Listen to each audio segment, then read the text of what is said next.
히브리서 12장 14절부터 15절까지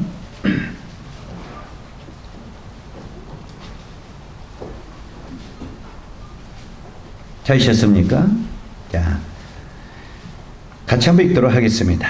시작. 모든 사람과 더불어 화평함과 거룩함을 따르라. 이것이 없이는 아무도 주를 보지 못하리라. 너희는 하나님의 은혜에 이르지 못하는 자가 없도록 하고 또 쓴뿌리가 나서 괴롭게 하여 많은 사람이 이로 말미암아 더럽게 되지 않게 하며. 그 다음에 제가 읽도록 하겠습니다. 음행하는 자와 혹 한 그릇의 음식을 위하여 장자의 명물을 판 에서와 같이 망령된 자가 없도록 살피라. 너희 아는 바와 같이 그가 그 후에 축복을 이어받으려고 눈물을 흘리며 구하되 버린 바가 되어 회개할 기회를 얻지 못하였느니라. 아까 말씀드린 거 여기 나오지요. 그 다음에 한 구절을 더 읽도록 하겠습니다. 여기다 일단 손을 넣고 마태복음 6장으로, 신약성경 마태복음 6장 12절과 15절입니다. 12절에서 15절까지. 자, 12절에서 15절까지 같이 한번 읽도록 하겠습니다. 시작. 우리가 우리에게 죄 지은 자를 사하여 준 것 같이 우리 죄를 사하여 주옵시고 우리를 시험에 들게 하지 마옵시고 다만 악에서 구하옵소서. 나라와 건세와 영광이 아버지께 영원히 있사옵나이다. 아멘. 너희가 사람의 잘못을 용서하면 너희 하늘 아버지께서도 너희 잘못을 용서하시려니와 너희가 사람의 잘못을 용서하지 아니하면 너희 아버지께서도 너희 잘못을 용서하지 아니하시리라. 아멘.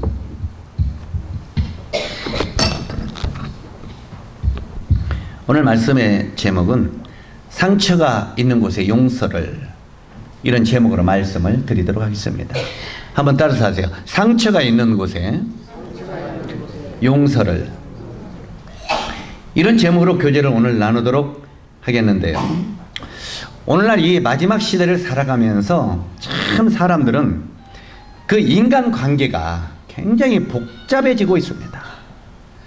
이런 이 인간관계가 복잡해지면서 옛날보다 더 많은 상처들을 사람들이 경험하면서 살고 있습니다. 옛날에는요, 전에도 말씀을 드렸지만 이웃과 감자를 좀 하나 쪄도 서로 놀아먹고, 또 개떡을 쪄도 서로 놀아먹고 그랬어요.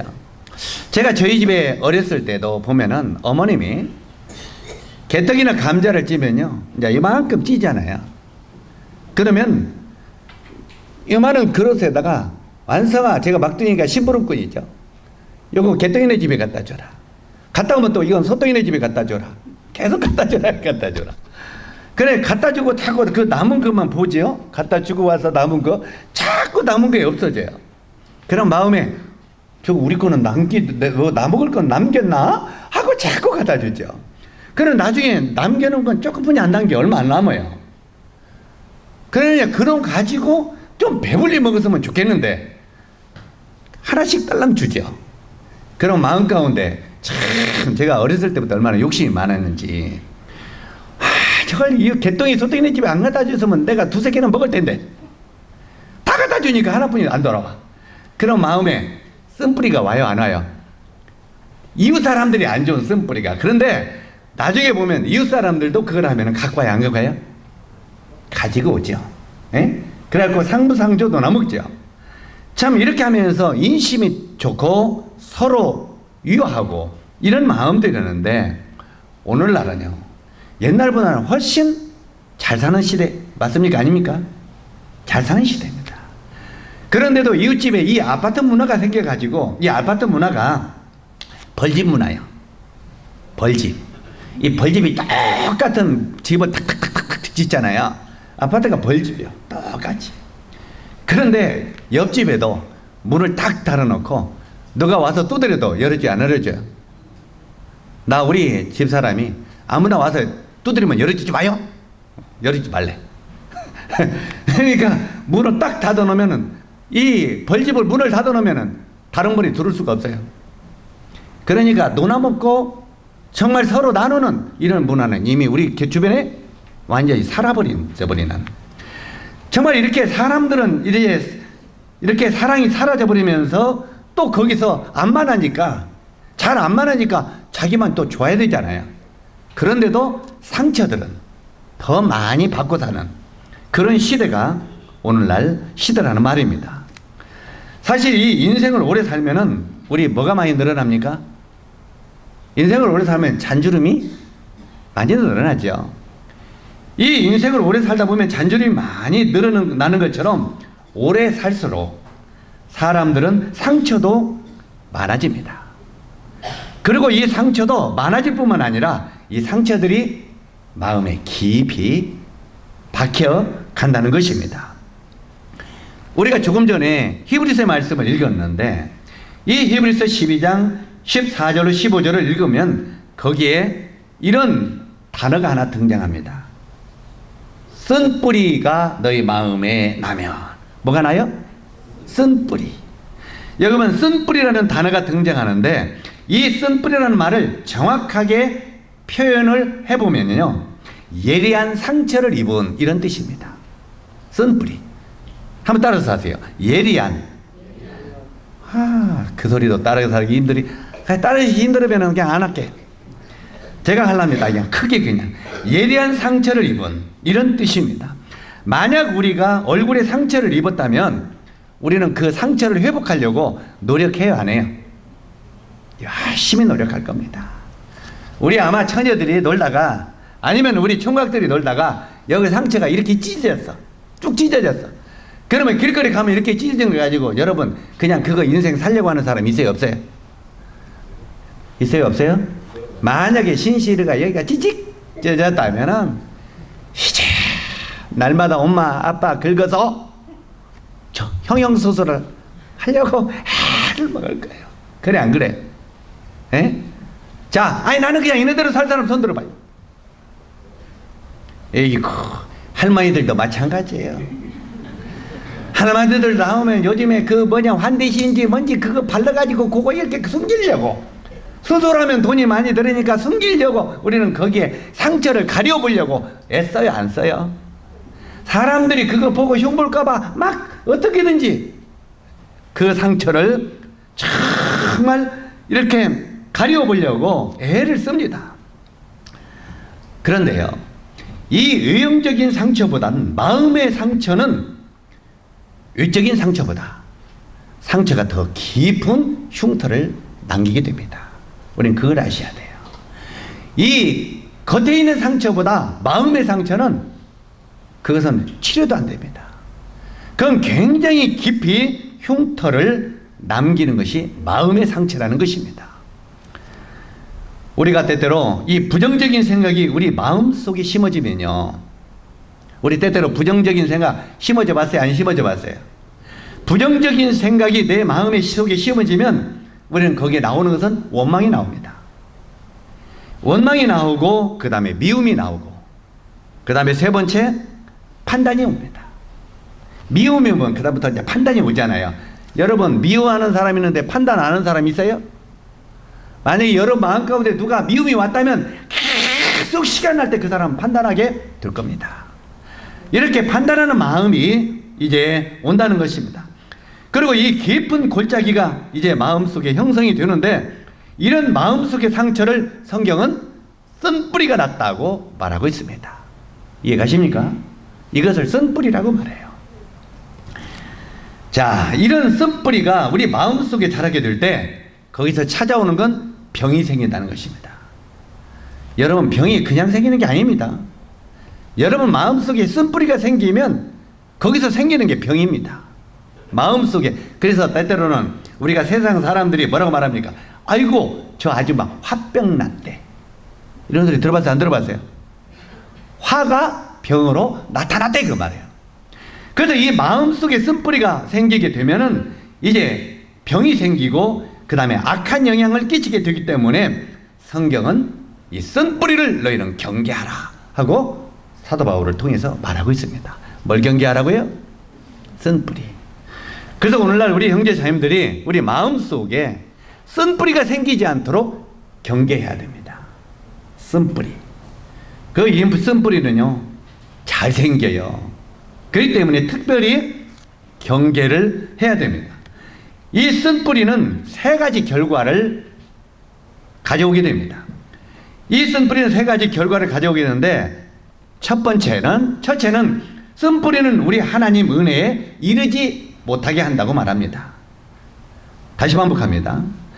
쓴뿌리는 우리가 하나님의 은혜에 이르지 못하게 하는 것이 바로 쓴뿌리라고 말하고 있습니다. 그래서 우리 마음속에 쓴뿌리가 있으면은요, 하나님의 은혜에 여러분이 이르지 못한다는 것입니다. 하나님과 관계가 차단돼 버린다 그 말이에요. 우리가 구원받기 전에도 우리 죄가 하나님과 관계를 차단시키지만, 우리 마음속에 구원받은 우리들도 우리 마음속에 쓴뿌리가 생기면 하나님과 내 관계가 차단이 되어서 하나님의 은혜에 이르지 못하게 한다고 말합니다. 어떤 상처의 쓴뿌리를 지니고 사는 사람일수록 무의식 중에 이 하나님을 향한 원망이 굉장히 많습니다. 특히 하나님을 원망을 자주 하는 사람들은요, 마음속에 쓴뿌리가 굉장히 많은 사람들입니다. 여러분이 인생을 살면서 나도 그냥 가끔가다 그냥 하나님을 원망을 잘해, 이런 생각이 여러분 마음에 있거들랑, 내 마음속에 정말 이런 쓴뿌리가 많이 있고 이 쓴뿌리를 내가 지니고 살아가는 사람이구나, 이걸 기억하시기 바랍니다. 하나님이 왜 나에게 이런 아픔을 주셨을까? 이제 하나님을 원망하는 마음이 오는 것은, 하나님이 왜 나에게 이런 아픔을 주셨을까? 하나님이 왜 이런 슬픔을 나에게 주셨을까? 하나님이 이런 병, 이런 불행을 왜 나에게 주셨을까? 하고 하나님을 원망한다는 것입니다. 이제 그런 것들, 하나님이 왜 나에게 그러면은 서서히 하나님으로부터 우리는 점점 멀어져 가는 것입니다. 여러분은 하나님이 왜 나에게 이런 원망 안 해봤습니까? 하나님이 나의 가정에 이런 어려움을 주셨을까? 하나님이 왜 내 자신에게 이런 병을 주셨을까? 왜 하나님이 하다 보면 하나님을 원망하게 되고, 그 다음에 하나님과 점점 우리는 멀어지게 된다는 것입니다. 저도 처음에 8년 전에 제가 수술할 때는요, 그때는 하나님이 원망이 좀 오더라고요. 왜? 하나님, 제가 젊은 날 구원받고 일평생 주님을 위해서 삶을 드렸는데 대체 나에게 이게 뭔 일입니까? 아니, 그것도 그냥 쉬운 병이 아니라 암이라니요. 어떻게 이런 일이? 그러면서 하나님을 원망하더라. 그래서 나중에 주님, 대체 왜 이런 일을 허락하셨는지 저에게 깨닫게 해주십시오.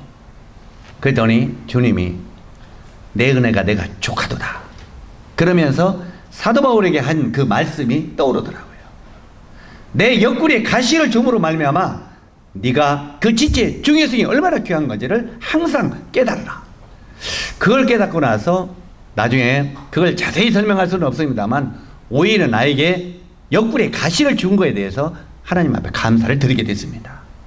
여러분, 자기에게 찾아오는 이런 여러 가지 그 어려운 것들을 오히려 하나님이 나에게 주신, 의지하라고 주신 걸로 받아들이면 그것이 오히려 감사가 됩니다.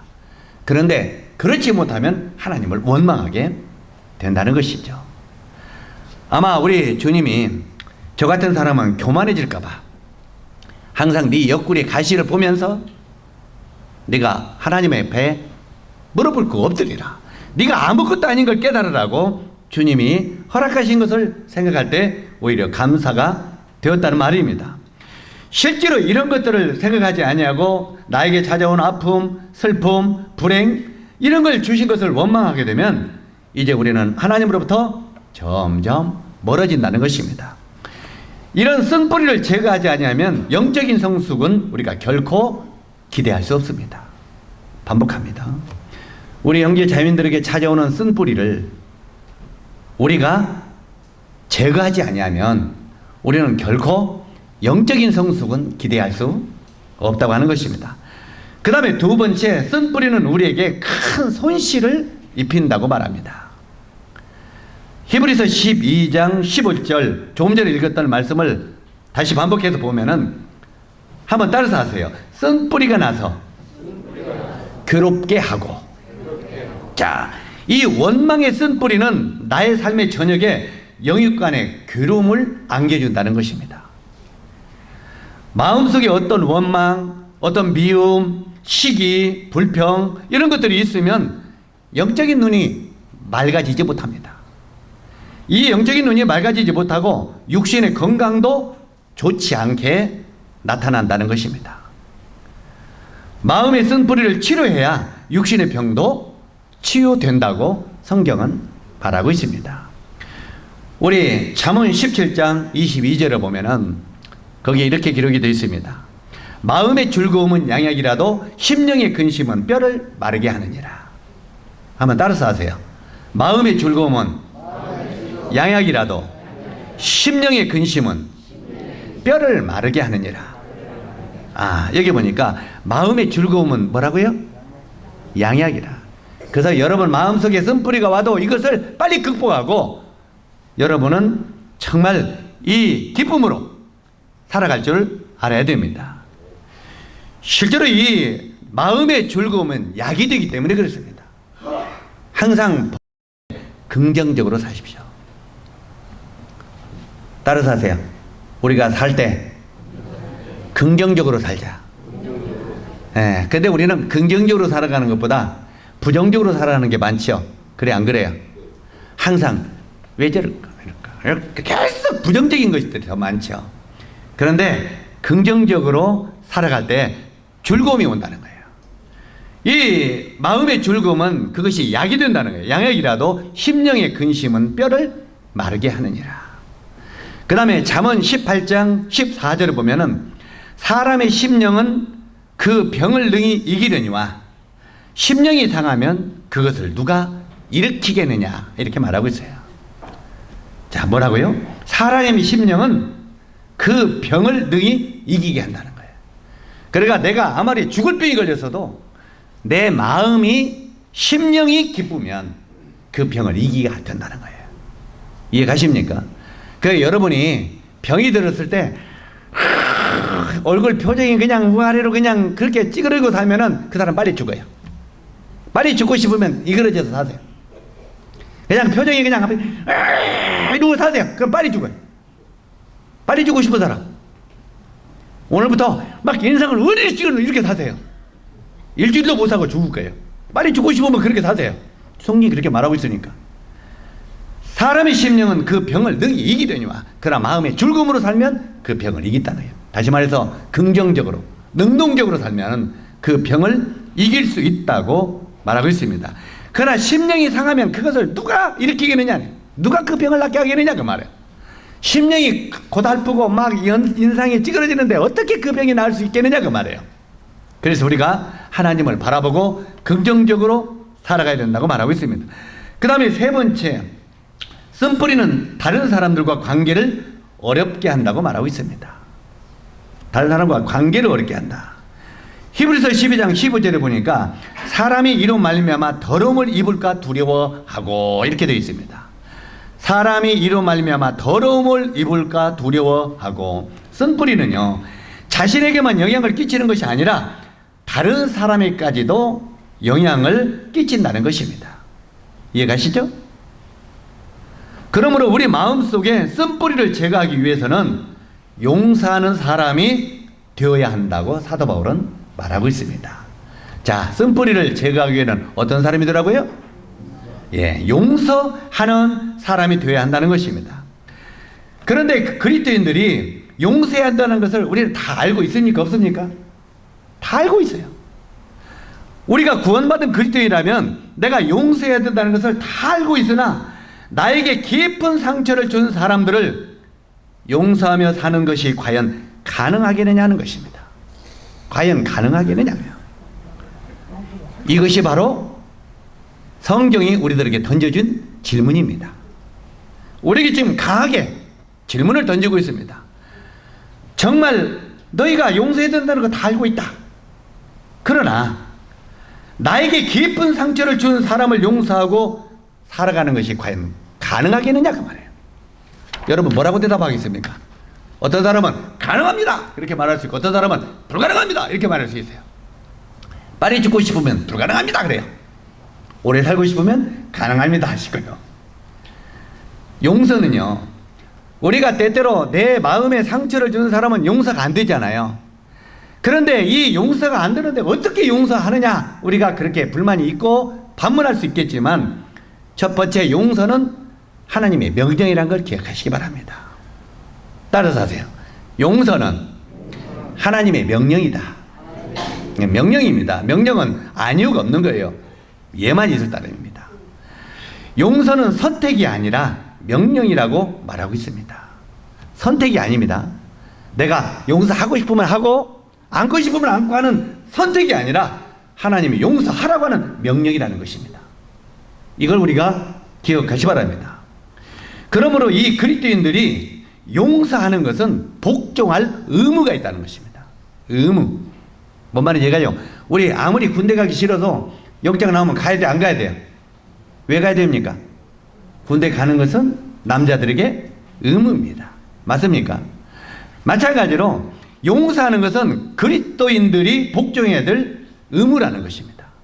그렇기 때문에 우리가 용서하고자 하는 마음이 없더라도 주님의 명령이기 때문에 용서해야 된다는 것입니다.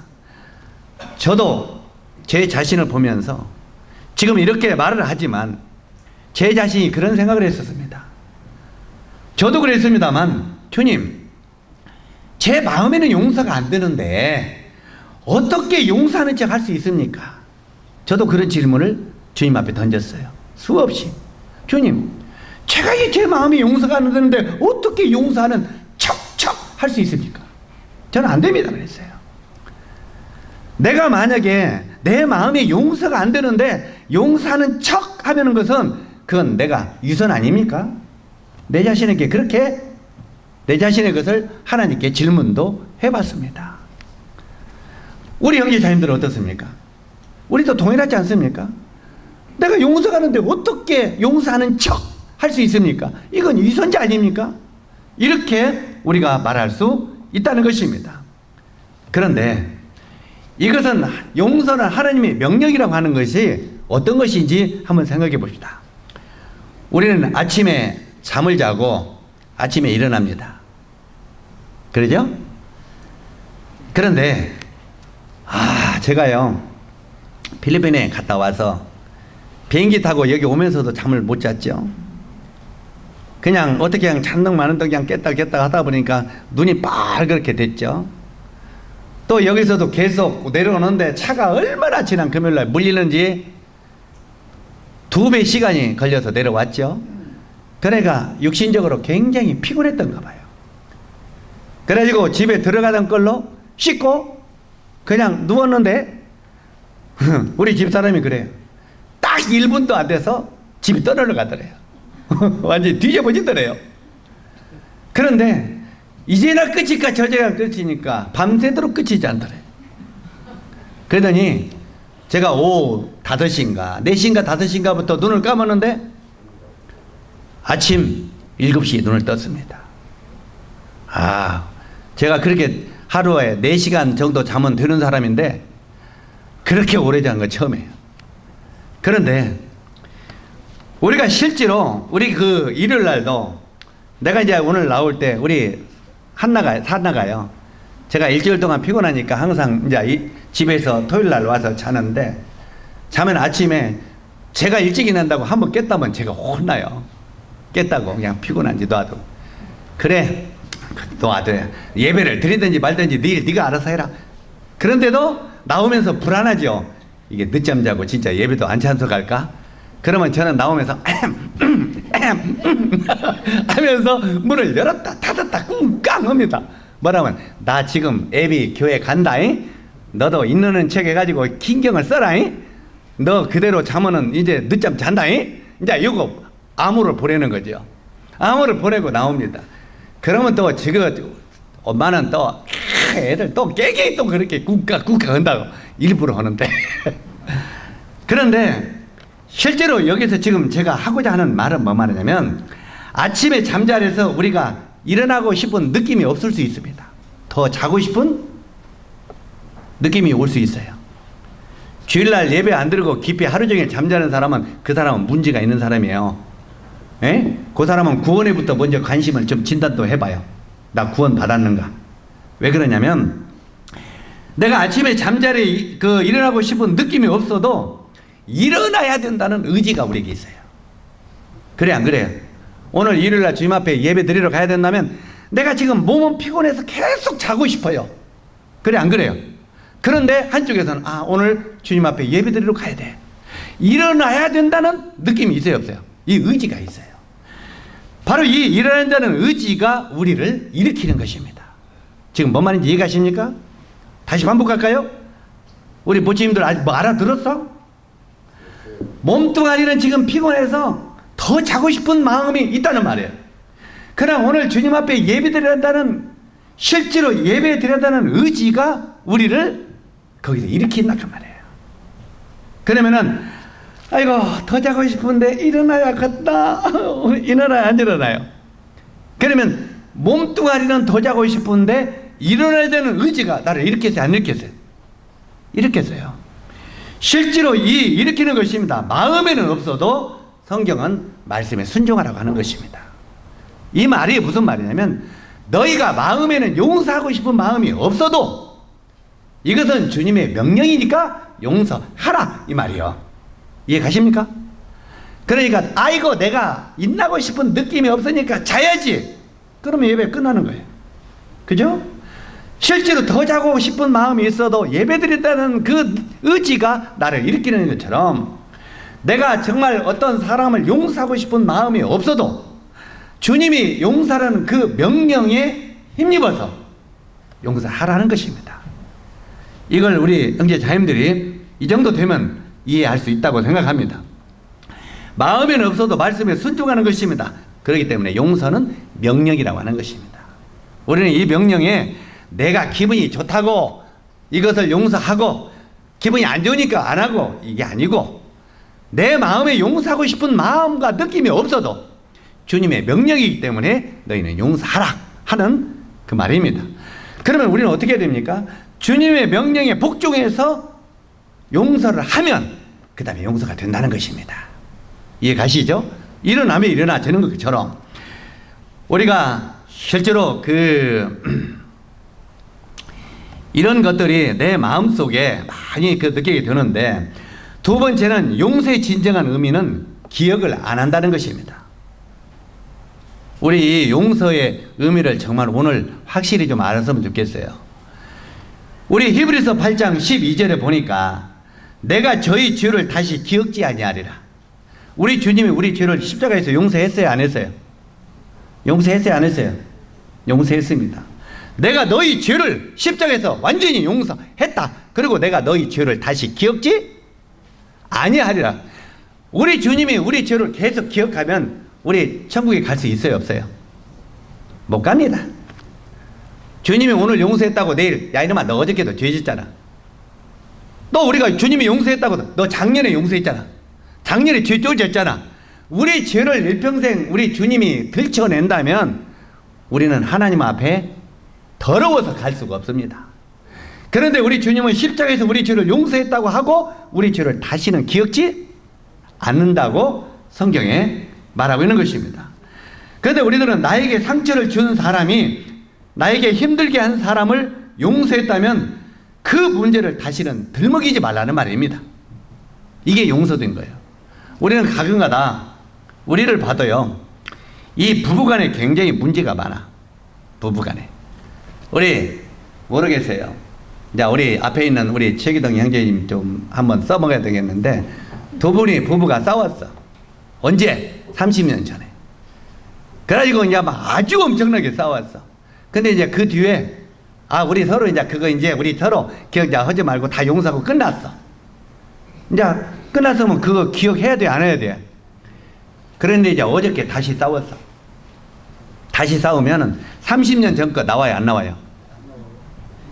그 집은 안 나오죠? 저 집은 용서가 돼서 안 나올 거예요. 근데 우리 집은 나오더라고. 30년 전에 섭섭하게 한 거 나와. 그거 다 잊어버렸다고 했는데, 아이고 우리는 일주일 전에 그것도 잊어버리고 안 나오는데 여자들이 참 무섭더만요. 여자들은 30년 전 40년 전에 그것도 나와. 와, 그래서 여자들이 한물을 품으면 무슨 모양이에요? 20년 전에 어디서 뭘 했는지도 몰랐는데 그것까지 끄집어냈잖아요. 그러면 옛날 걸 용서한 거야, 안 한 거예요? 이건 용서한 것이다. 이게 용서가 아니라 그 말입니다. 다시 말해서 우리가 분명히 용서했다는 말은 그것을 다시는 끄집어내지 않는다는 말입니다. 이해 가십니까? 한번 따라서 하세요. 용서라는 그 문제를 다시는 기억하지 않는 것이다. 이해 가십니까? 그게 바로 용서했다는 말인 거예요. 그런데 우리가 용서했다고 이제 그거 없다고 해놓고 20년 전에 30년 전에 40년 전에 끄집어내면 그건 이미 용서가 안 됐다는 말입니다. 그것은 주님이 그것을 용서했다고 말하고 있지 않다 그 말입니다. 우리가 마태복음 18장에 보면 1만 탈란트 탕감받은 동관과 100다니엘은 빚진 사람의 관계를 우리는 한번 생각해 봐야 돼요. 응? 어떤 사람이 1만 탈란트를 탕감받았어요. 1만 탈란트가 얼마인 줄 아세요? 수십억이에요. 내가 도저히 그 빚을 갚을 수가 없어서 내가 그것을 정말 갚을 수 없다 보니까 그 나에게 빚 준 사람이 그걸 탕감시켜 줬어. 근데 내가 민경이한테 2만 원을 빚 줬어. 빌려줬는데 안 갚아. 쫓아가서 멱상아를 잡고 너 2만 원 갚아? 너 형무소 갈 거야? 하고 싸웠어. 갚을게요. 없어요. 갚을 거야. 뭘 갚아요? 막 들어잡고 했다고 말. 그러니까 매덕을 나를 탕감해 준다. 너는 나한테 매덕을 수십억을 탕감받고도 돈 2만 원 탕감을 안 해줘? 그걸 멱살을 잡아? 이자를 갖다 어두운 데 가둬라 그랬어. 이건 뭔 말입니까? 우리 주님이 우리를 무서운 지옥에 갈 죄를 예수님이 십자가에서 탕감해 줬다는 말이에요. 이해 가십니까?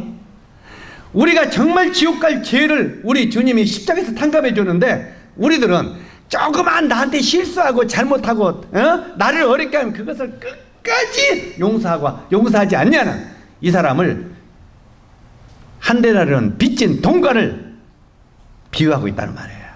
이해 가십니까? 그러면은 이자를 내가 영원히 갚아준 그 죄를 내가 다시 갖고 와가 버리겠다 그래요. 그럼 우리가 어떻게 돼요? 지옥 가야죠. 이걸 깨달으라 그 말이에요. 우리가 우리 주님으로부터 이런 놀라운 지옥 갈 죄를 탕감받은 우리라면은 이 세상에 우리가 용서 못할 죄가 어디 있겠느냐 하는 말입니다. 이걸 지금 우리 주님이 우리에게 말하고 있습니다. 우리 주님이 얼만큼 원수들 악한 사람들을 용서했는지 보시기 바랍니다. 예수님은요 자기를 십자가에 매달고 조롱하고 자기 얼굴에 침을 뱉는 자들, 갈대로 얼굴을 치는 자들을 향하여 예수님이 뭐라고 했습니까? 아버지요 저들을 사하여 주옵소서. 저들이 하는 짓을 저들이 알지 못합니다. 그런데요 우리가 때때로 그렇게 말합니다. 아이 그건 주님이니까 그렇게 할 수 있죠. 그런데 그 주님의 말씀을 듣고 배운 스데반 집사지요. 사도행전은 스데반은 자기가 복음을 전할 때 수많은 사람이 스데반에게 돌을 던져 죽였어요. 막 돌이 막 맞아가지고 피투성이가 돼서 그냥 돌무더기에 쌓여 죽어가는 거예요. 피투성이가 되면서. 그러면서 스데반 뭐라고 하면서 죽었습니까? 아버지요 나에게 돌을 던져 저렇게 죽이는 아버지여 저들을 용서하여 주옵소서. 누구 닮았어요? 주님을 그대로 닮았죠. 이게 주님의 마음을 품으라는 거예요. 또 사도 바울도 마찬가지입니다. 사도 바울도 그 길을 그대로 걸어가면서 우리들에게 뭐라고 부탁을 하냐면 내가 그리스도를 본받은 것처럼 너희도 나를 본받은 자 되라고 말하고 있습니다. 정녕 이건 우리 주님이니까 용서한 게 아니라 사람들도 용서했다는 말입니다. 나는 안 된다고 하는 말은 교만입니다. 이건 정말 무지고 교만입니다. 바로 이 주님이 하신 것을 그 말씀을 정말 귀를 기울여 마음속에 받아들인 제자들은 원수를 용서했습니다. 그러면서 우리들도 바로 이 용서하라고 말하고 있는 것입니다. 우리가 그 성 프란시스 기도문이 있죠. 이 성 프란시스 기도문에서 상처가 있는 곳에 용서를 심게 하소서, 이런 기도문이 있습니다. 저는 이 프란시스 기도문을 보면서 그 기도문이 너무 좋더라고요. 그래가지고 저는 우리 집 앞에다가, 내 그 책상 앞에다 성 프란시스 그 기도문을 적어놨어요. 그리고 그 기도문을 하나하나 뽑아가지고 설교를 준비했어요. 기도문을 뽑아서. 참 그 기도문이 너무 좋더라고요. 그런데 지금 실제로 이 상처가 있는 곳에 용서를 심게 하소서, 실제로 그 기도문을 묵상하면서 오늘의 이 교제를 준비한 거예요. 실제로 여기에 상처가 있는 곳에 용서를 심게 하소서 했는데, 오늘날 이 시대가 가장 절실한 이 기도문을 해야 되는, 이 기도문을 받아들일 그런 시대가 오늘날 시대라고 저희들이 생각을 하게 됩니다. 우리 한번 눈을 감고 조용히 한번 생각해 보시기 바랍니다. 눈을 감고 나는 누구에게 상처를 주었는가? 나는 누구에게 상처를 주었으며 나는 또 누구에게 상처를 받았는가? 우리 민경이 나는 누구에게 상처를 줄 것 같아. 그리고 누가 나에게 상처를 줄 것 같아. 근데 우리들은요, 내가 상처를 준 것은 생각합니까? 안 합니까? 금방 잊어버립니다. 40년, 50년 전의 것도 안 잊어버리면서 내가 다른 사람에게 상처를 준 것은 이틀도 못 가서 다 잊어버려요. 이게 우리들입니다. 그런데 다른 사람이 나에게 상처를 준 것은 두고두고 안 잊어버려요. 여러분, 이런 이야기 들은지 모르겠습니다. 전에도 제가 이런 예화를 한번 들은 적이 있는데, 두 형제간이 싸웠어요. 어제 우리 막내 처남이 두 아들이 있는데, 이놈들이 만나면 태권도를 하더라고. 근데 태권도도 아주 험하게 툭툭툭툭 그래가지고 형이 동생을 하는데 이놈은 아이고 하면서 또 이래서 또 달랐어. 이야, 이놈들 형제간이 그냥 취급하고 난리를 쳐. 근데 한번 생각해보세요. 이 싸움을 말릴 수가 없다는 거예요. 그런데 날에 이런 형제간에 싸움이 벌어졌어. 왜 싸움이 벌어졌냐면, 항상 큰아들이라고 부모가 형에게 먼저 좋은 걸 주어. 그러니까 동생이 화가 났어요. 그러니까 동생이 어느 날 내가 어떻게 하면 형에게 원수를 좀 갚고 하다가, 어느 날 부모가 형에게 더 좋은 걸 주니까 집에서 송곳을 갖고 왔어. 송곳을 가져가서 여기 손을 칵 찔러버렸어. 꽉 찔러니까 형이 아이고 동생이 찌르고 도망가 버렸어. 그런데 형이 이제 또 송곳을 또 준비했어. 그래가지고 이제 동생을 만나니까 동생이 이쪽 오른손을 또 꽉 찔렀어.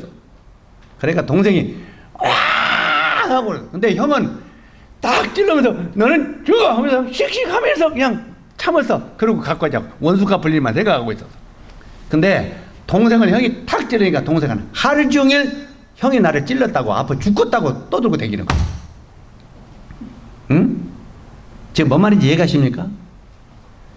그러니까 부모가 와서는 이제 누구를 혼내요? 형을 혼냈죠. 왜 울어? 그러니까 형이 나를 탁 찔렀다고. 보니까 이거 피가 나. 그러니까 엄마가 매를 가지고 가서 누구를 때려요? 형을 때리는 거예요. 형이 한 대 맞고 막 씩씩거리면서 나가면서 뭐라고 할게요? 지금부터 찔렀는데. 지금부터 찔렀는데. 에? 분명히 동생이 부터 찔렀어요. 그런데 이 동생은 자기가 찔른 것은 그렇게 아프다고 생각을 해야 안 해요? 안 한다 그 말이에요. 그리고 누가 찔른 건 생각해? 형이 나를 찔른 건 하루 종일 아프다고 이러고 다니는 거예요. 이게 우리들 아닙니까?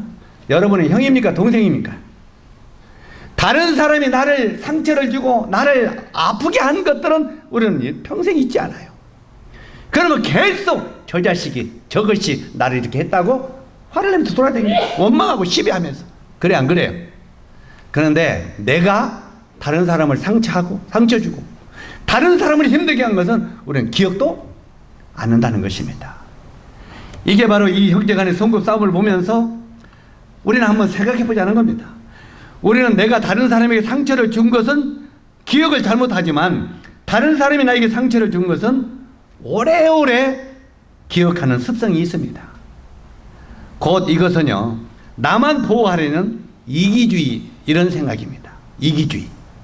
이런 이기주의인 생각이 우리 마음속에 꽉 새겨져 있다는 것입니다.